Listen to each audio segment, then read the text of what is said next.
You see these socks? I wore these on top of the mountain. Still wearing them.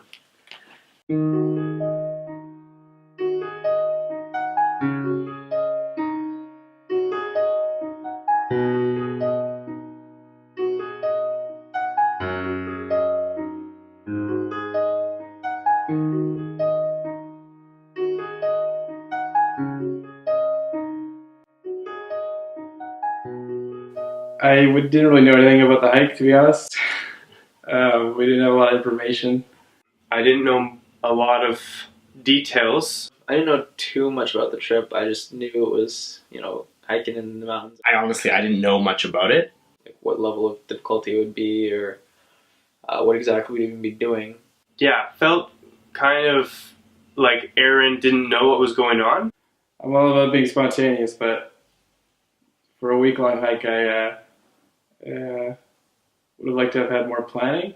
We eventually phoned up Aaron and we said, hey, we got to have a meeting because we're about to back out of this trip. Yeah, especially, with the gear, like getting all the, these weird brands that you've never even heard of. Brett and I were 90% sure that we weren't going on this trip. Polypropylene. I didn't even know what polypropylene was, and I suddenly had to buy this stuff. So we met with Aaron, and he persuaded us, and thank goodness. But 2 weeks before was kind of when I started realizing, oh, well, this might actually happen and come together. Having going to bed at like 3 a.m., we woke up at 5 a.m., and that sucked a lot. And we started driving almost immediately. We just packed all the bags up in the van and started heading out. And I was really hungry. Someone mentioned McDonald's. That didn't happen. We got on the ferry, finally, the first ferry. Got on, getting more excited, kind of getting amped up for what we were about to do. We keep going, so we go up this inlet called Princess Louisa Inlet. We just kind of arrive, get to know our guides, get to know each other, meet a couple more guys that are part of our group. Still didn't really know what was going on at all. I noticed right away that the camp used the same water bottles that I had brought, so the only thing I was thinking about is I hope they don't think that I'm stealing the water bottles. Next morning we wake up to this actually beautiful singing. We had an amazing breakfast, and I don't really remember what else happened, but we got on a boat. Went over to the dock. Sun's up by now, I think. We all hop onto this little boat, and it drives us about 20 minutes, I want to say, outside the inlet. It's kind of where we start our journey. They just dropped us off and left us there.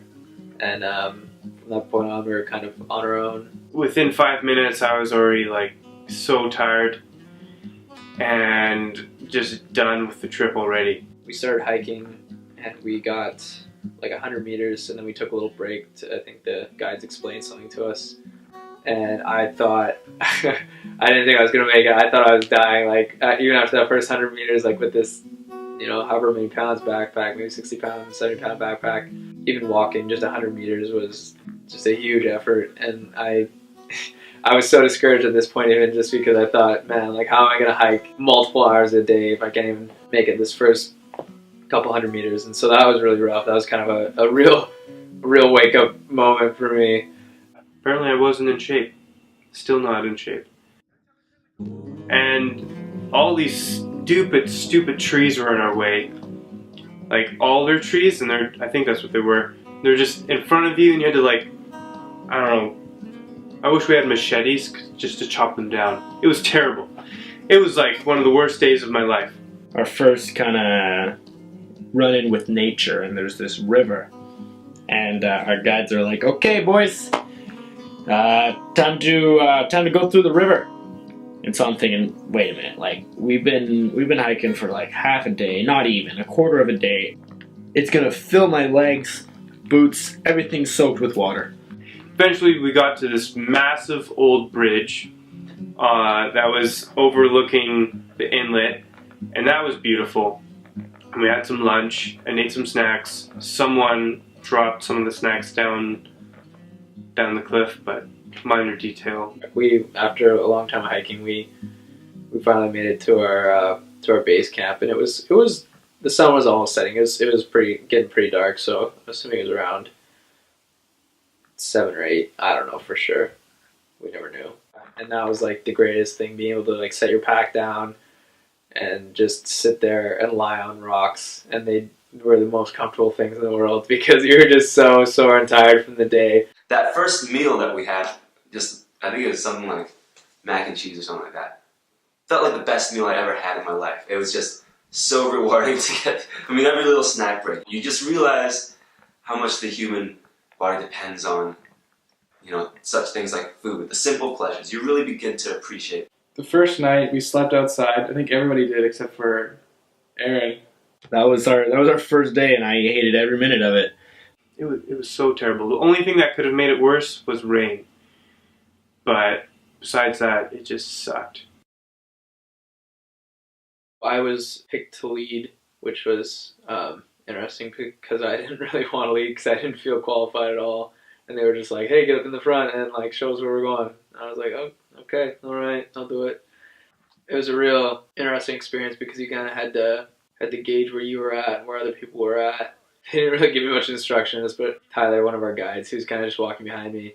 And every once in a while, he'd kind of like give me some advice, but most of the time, I'd be walking along the trail and I'd talk to Tyler and kind of ask him like, "Hey, is this the right way?" And he'd be like, "Well, what do you think it is?" And I was like, "I don't know. I've never hiked on this trail before. Why would I know?" And so you really just had to find out for yourself where you're going. I was having to lead all these other guys behind me as well, and they were kind of all trusting that I knew where I was going, even though I had no idea where I was going.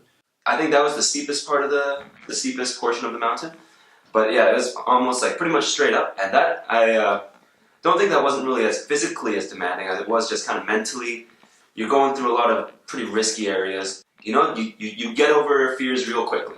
We pretty much went straight up until finally we start seeing snow. We realized like, wow, we're starting to get vertical. We didn't realize how far we had gone, how long we'd been hiking. None of us brought watches or phones because they said like, you know what, you don't need it. The guides will take care of that. And then that's when everything started to change. You just stopped thinking about the pain from your back, how you're always thirsty, you're tired, and you stink. Everyone stinks. There's mud everywhere. You just kind of stopped thinking about that. And you just noticed the beauty that was around you. And you started to have fun. I think it was at the saddle, the big glacier there. So that was pretty unreal. Kick some butt. Really? I was just chewing bubblegum all day. This is saddle before the bowl. We have a bowl out here. It's huge. We had snow school that day, I think. That's when I started getting a bit nervous because I wasn't sure where we were going to be heading next. Basically, learning how to stop if you're falling with our ice axes that we were shown how to use. So we did that for a few hours, kind of learning how to fall, how to stop yourself with and without bags. I was like, I can handle this. Like, I'm never going to use this, whatever. We set up camp the second night there, and that was crazy sleeping on snow. And just underneath the stars, it was so beautiful. I think it was that day that kind of showed us how real the experience was. Like, it wasn't, just some hike in the woods. Like, it was the real deal, and we were actually, on a mission, on an expedition.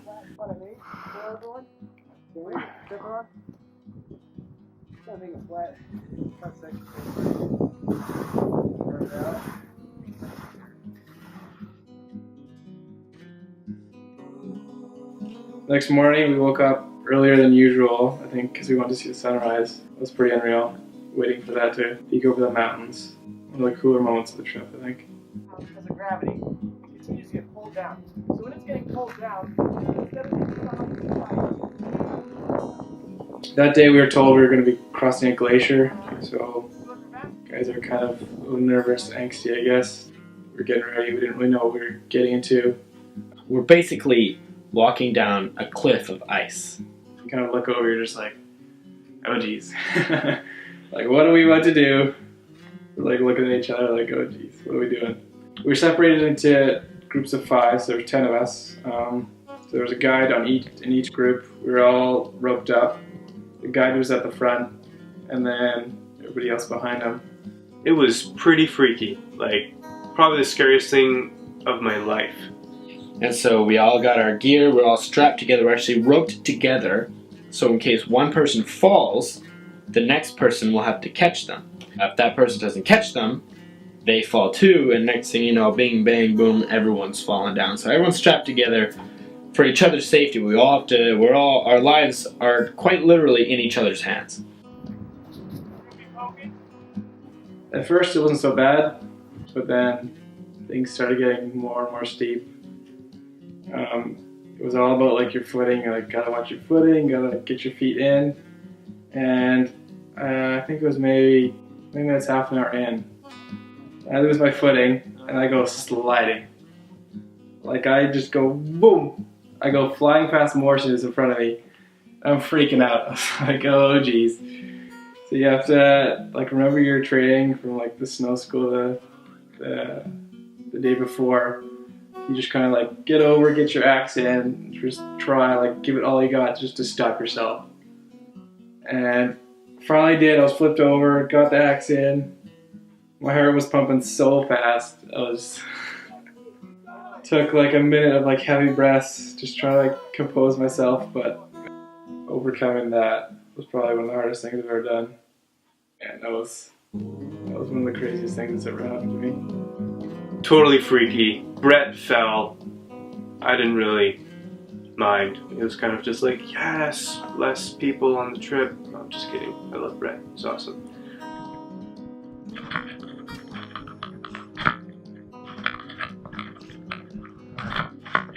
Ready to rest?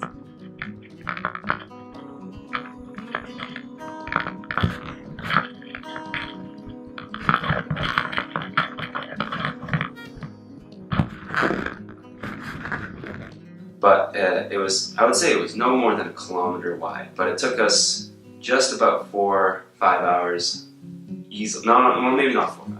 It took us a long time to cross it. And you see on TV, you see other people doing it, and you're like, oh yeah, that's pretty cool. But then you're actually doing it yourself, and it's, I don't know, it really had a huge impact on me. When we got on the other side of this glacier, we got up on top of this huge rock, and I'm just there with the leaders, and they're like, okay, Ian, that rock way over there by that tree, we're gonna head towards that. Just head towards that, and we're gonna have lunch right there. So I head towards that rock, which is beside that other rock, which was beside that other rock. There's tons of rocks. Anybody could have gotten it wrong. But we kept going on.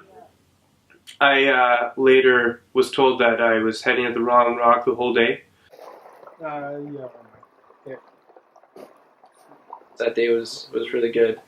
And when we got to the end of that day, when we were just about at our campsite for the night, it was really cool because it was just a huge rocky slope. Which was called Kingdom Come. And it was a tabletop mountain, which is just like this, it's like a tabletop. It's just this exposed, huge cliff rock. And that was our campsite, and you could really just see, like you had a 360-degree view. Panorama, mountains everywhere in your face, crazy.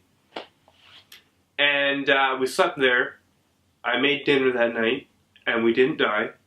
Luckily, my humor was like A+ that day, so everyone was laughing, and that was good.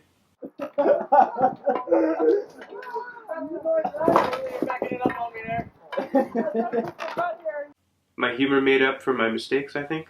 I hope. Tyler, I'm very sorry for you falling. I'll get you a Band-Aid.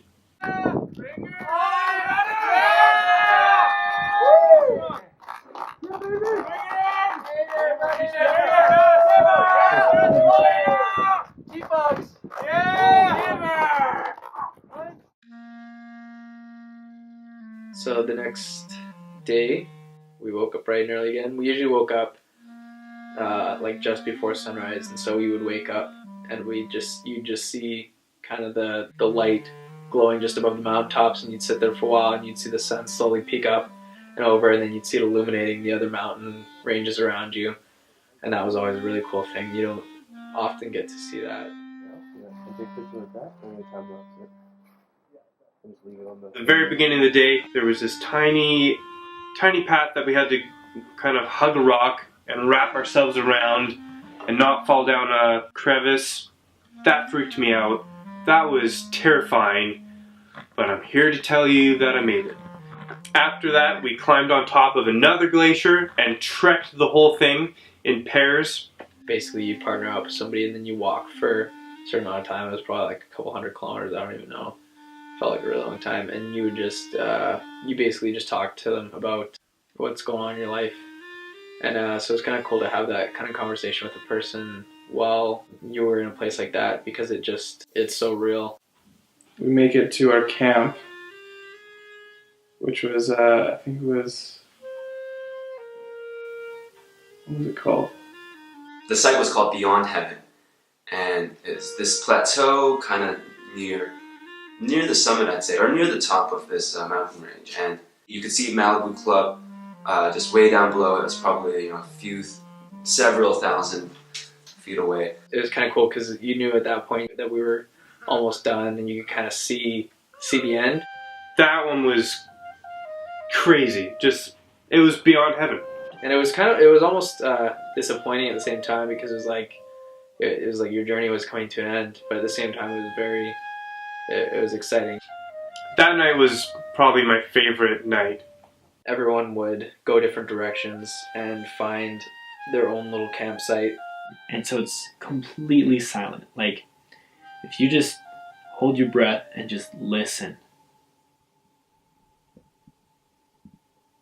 there's absolutely nothing. Basically, you just got to spend time alone with your thoughts and be able to sleep by yourself. And that was a really cool experience as well, because as much as being in community is nice, sometimes it's really good to break off on your own. It kind of leaves you to your own thoughts and what you'd experienced on the trip.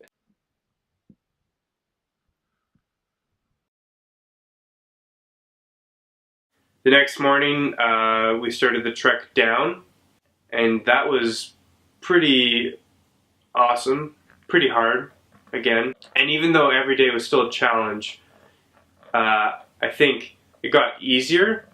It was still physically draining, mentally draining, but our camaraderie between us, I think, had grown.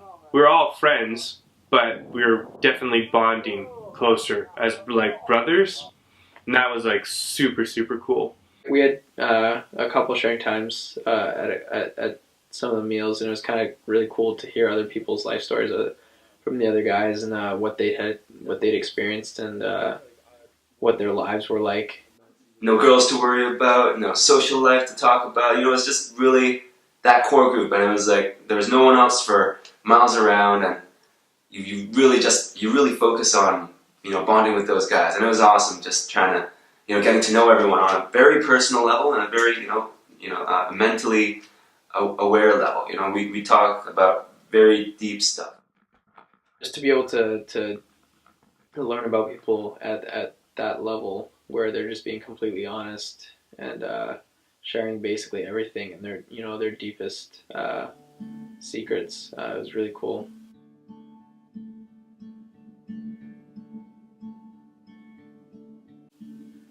I know, the ability to persevere.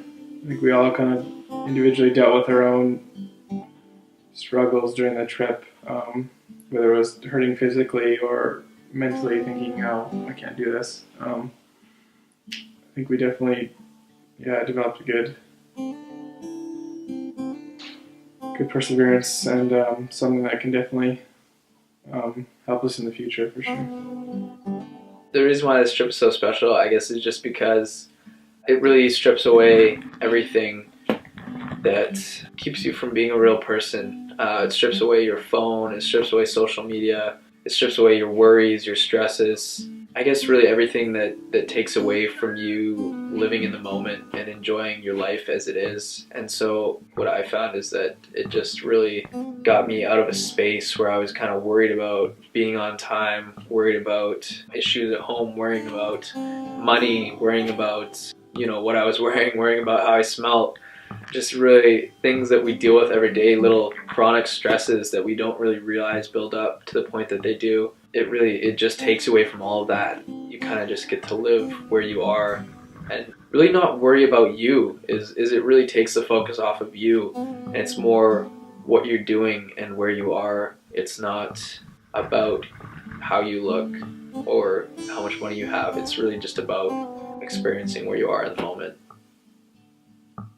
It really gives you perspective on things that are going on in your life. It gives you perspective on your life as an arc. You aren't living kind of moment by moment. I think one of the hardest things on the trip was my day leading everyone. I had such a big responsibility. I had so much pressure on myself to be the best and to lead the best and be the best leader. I had so much pride that was just completely stupid. And so I had all this built up right before we left on the trip. And I saw what I was getting myself into, looked at the path ahead, I'm like, I'm gonna suck at this. And to be honest, I kind of did sometimes. That day was super tough for me, but the only thing that made it better was all the encouraging guys around me. But then when you get to these mountains where you are living day by day, you're, forcefully, you're hiking, you gotta get to a destination, you gotta meet those deadlines, I guess, quote unquote, and you have your meals. But in that situation, you do get a chance to really look back at sort of your life. I think the cool thing about this trip is that you never know what you're gonna get. You never know what's gonna happen. You never know. Yeah, you don't know. Everything's unknown. It's gonna be one of the coolest things you're ever gonna do in your life, and definitely one of the best weeks of your life. If you really care about Earth, go out and experience it.